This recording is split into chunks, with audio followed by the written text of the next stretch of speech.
Versailles, in the late 1700s, is an oasis of extravagance, surrounded by a land in despair. And with an uncertain king at the helm, France is charting a course for disaster.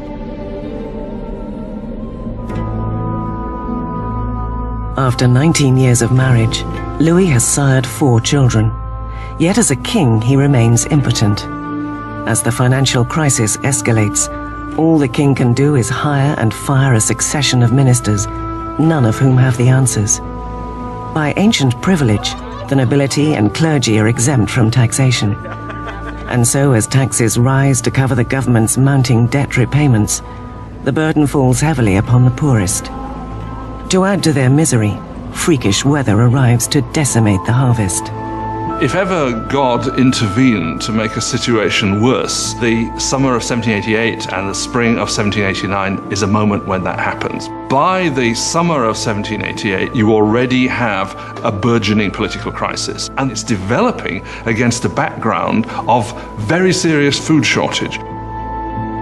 For the people of France in 1788, bread is the essence of life itself. Most ordinary people in France ate at least 2 pounds a day of bread. Bread was all important. Its price was immediately felt by everyone. If the price doubled, you were in big trouble. Under the financial mismanagement of Louis's government, the cost of bread skyrockets. Food supplies are hoarded by profiteers, and the cost of a loaf of bread can soon equal a month's wages.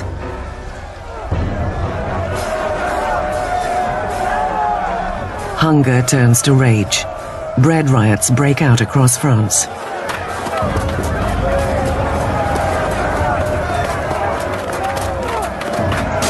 Bakeries are raided, and shopkeepers suspected of hoarding bread are lynched on the spot.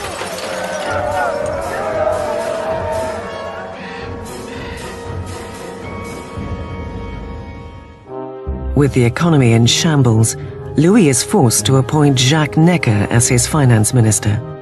An enlightened thinker, Necker is popular with the people in a way that Louis can only envy.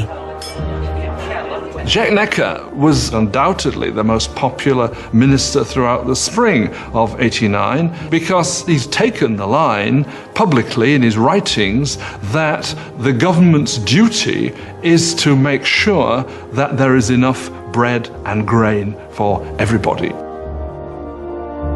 Necker urges Louis to call a meeting of the traditional representative body of the kingdom, the Estates General. It will be the first time the Estates General has convened in 175 years. France was politically organized in something called the estates. The first estate was the clergy, the second estate was the nobility, and the third estate was everyone else. And by contemporary reckoning, the first 2 estates occupied 3% of the population, and the third estate 97% of the population. A lot of people felt it was very unfair for this third estate, which was most of the population, to only have 1/3 of the deputies. They felt it was very unfair that this should be a 3-chamber parliament, where 2 chambers, the nobility and the clergy, could always outvote the commoners.